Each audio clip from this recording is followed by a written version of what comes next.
Hi everyone, this is Lori from Get Crafty with Lori, your close to my heart maker. Have you ever got your pictures out and went to your favorite paper pack that will match those pictures so perfectly and only to find out that all you have left are scraps? Well, you know what? That happened to me. And I had to figure out what I was going to do. How was I going to be able to use that paper and complete a layout with it? Well, stay tuned and I will show you what I did. And if you're not already subscribed to my channel, please hit that subscribe button so you don't miss any videos. And at the end, if you enjoyed my video, please give it a thumbs up. That way, YouTube will include it in their feed. Thank you. Today I have these 5 photos and a sketch.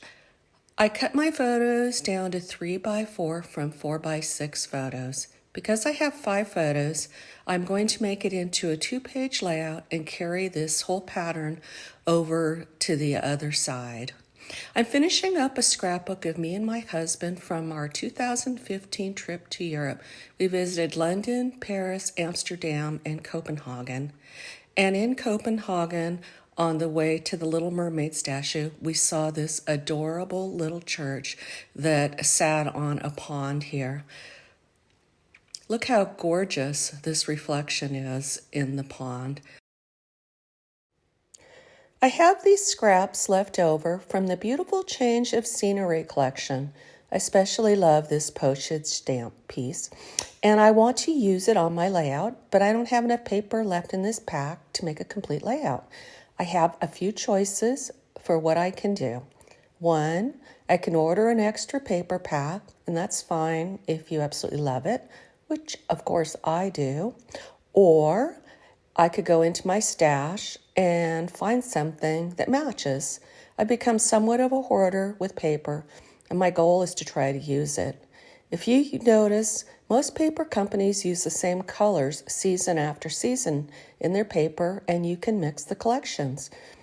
In my stash, I found these leftover papers from the Fresh Air collection from Close to My Heart. The colors are very similar to what is used in the Change of Scenery collection. They're not exactly the same, but they're close enough. So I'm going to take some of these pieces and add them to the scraps I'm working with. These colors look good with my photos, and I like this piece here in this glacier color. I also found this dark green piece here, and these will all work well with the postage stamp paper.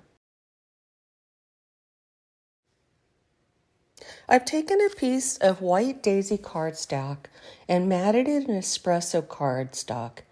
Espresso is not in the collection, but it looks nice with the colors in the paper and the pictures I will be using. I've cut the white daisy down to 11.5 by 11.5, and if you notice, I did not center it. I pushed it over to the side because I'm going to have an adjoining page, and I like the way that looks. So here's the sketch that I'm starting with. What I need now is this large piece of paper that will go right here. I'm using the postage stamp paper, which is my favorite. Also in the Change of Scenery paper, I found this burlap piece that will go right here. And then out of the Fresh Air, I found this green piece that works well. The dimensions for these papers are 4 by 10 for the postage stamp paper, 2 by 9 for the burlap paper, and 2 by 8 for the green paper. According to the diagram, it's going to lay like this. I can move it over a little bit, but I just don't want to hide those postage stamps because I really like them a lot. I can move it over a little bit like this, and it'll look more like the sketch. I also have this zip strip that was with the Fresh Air collection, and I like how it brings that bold brown into it, kind of grounds it since I have so much neutral green in here. I like the way that looks. I also have this glacier piece that I really liked in the Fresh Air collection, and I cut this at 4.5 by 11. I will be mirroring this layout on the other side of the page, just flipped over. I need a little bit of contrast between my papers and the white daisy, so I brought out this charcoal ink. I could have used black, but I didn't want to go too dark and felt this was the best choice. I'm going to use a blending tool and go around the edges of all of my pieces. I feel like I could use a bit more color on my page. So what I'm going to do is smoosh some ink in these areas with the glacier ink. I like to use these little plastic pieces here, and I'm sure most of you have plenty of them in your craft room. These are the covers for your Cricut mat. I just cut them down to 6 by 6 pieces. I have a bunch of mats that don't stick anymore, and these work great for smooshing. So let me show you what I'm going to do. First of all, I'm going to mark where I'm going to place the ink lightly with a pencil. So this is where the cluster is going to go. So I want some of that glacier underneath right there. And then I'm going to put some in the other areas where the clusters will go as well. I'm even going to put some up here on the top, add a little bit of color so it's not so white. I'm going to mark down here where that other cluster goes. And I'm going to move my pieces, and I'm going to put down my all-purpose mat so that I can keep my work area clean. So first of all, I inked up the plastic piece really well with the glacier ink. I want to get quite a bit of coverage on there. And then I spritz it with some water. I want the ink to be able to move around. I'm kind of rubbing it together to get some movement in it. You can also take a paintbrush. That'll help to move things around and to kind of get rid of the lines so that way it's kind of irregular in shape. So now that's done, I'm going to take my layout where I had the pencil marks, and I'm just going to lay it down gently and touch the paper like this. Now I'm going to ink up the plastic and repeat this process in the other areas.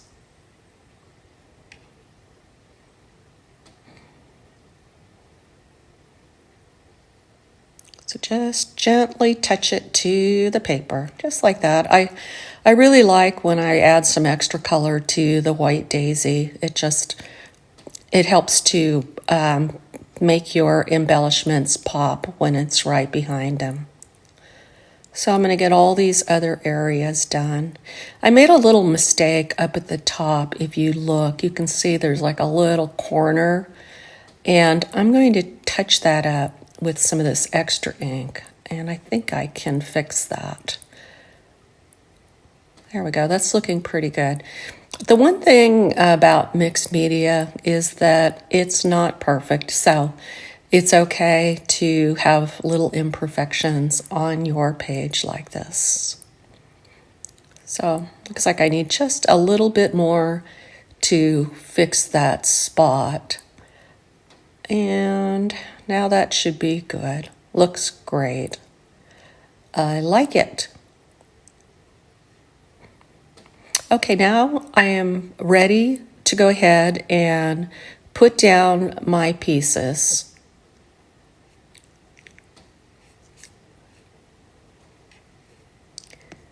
I don't really like to measure. I am more of an eyeballer person, but for this right here, I drew those little lines with the pencil so I can line that right up. I'm really liking how these pieces are going together, and the edging in the charcoal really helps to separate it from the white daisy cardstock. And I had forgot to put that down, the zip strip, so I had to lift my glacier piece and put that down.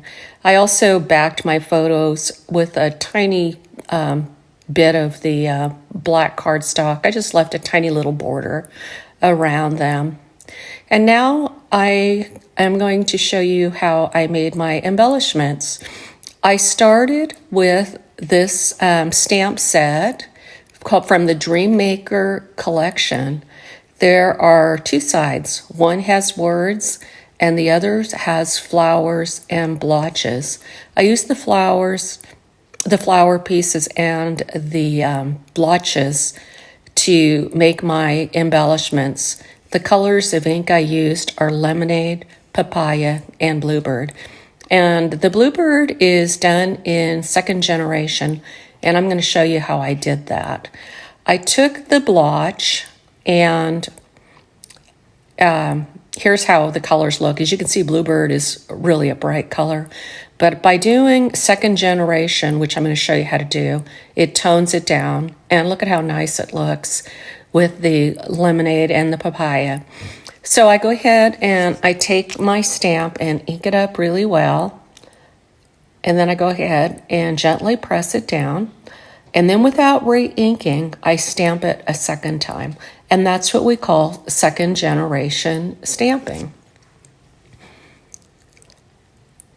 And then when I'm done with that, I'm going to take some intense black ink and this small flower, and I'm going to ink that up and then gently press down. You don't want to press down too hard because the ink will kind of go down too thick. So that's just about the right pressure. And then I'm going to go ahead and fussy cut that out. I have this leaf here that I cut from this die set called Sprigs and Leaves, and I used that one right there. And I cut it out of this glacier piece that was in the Fresh Air collection. I like how pattern paper looks on it. It just looks really pretty, and I kind of curled the edges up. And then I have these little black sprigs here. I had a small sprig die, and I just cut those using the black cardstock. And this little craft piece, this was on a vine that came with the Change of Scenery collection. And I just cut these little pieces out to add to my embellishment cluster. And now I am ready to start embellishing my layout. So I had this sticker here from the Change of Scenery sticker sheet. It was so white. That was one of the reasons that I put down the ink. In fact, I ended up adding a little bit more smooshed ink to the page to kind of give it a little something underneath. And now I'm just playing around with my embellishments to see how they look best on my page, and put down the little black sprigs in here. I'm liking that. And so I went ahead and played around and got all of those embellishments down. I'm not quite ready to call this page done. I brought out some of these dots. They're really old. I have a lot of them in my stash, and I'm sure you do too. I like to put them in groups of 3. I'll start with one large, and then I like to take a medium and a small and put those together. And I will do that to all 3 of these clusters on my page. And then when I'm done with this, I'm going to go ahead and create the second layout that goes with this. And I will do it off of the camera, and I will be right back to show you the finished layout. Okay, I have completed both sides of my layout. On the right side, I just mirrored what I did on the left. I added a little bit more to the embellishment cluster.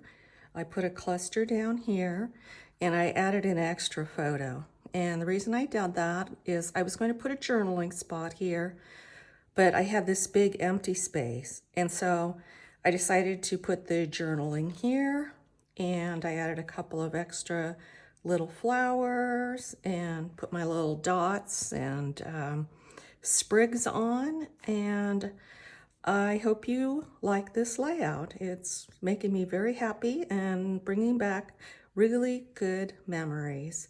If you like this video, please give it a thumbs up, and if you haven't subscribed, please do so.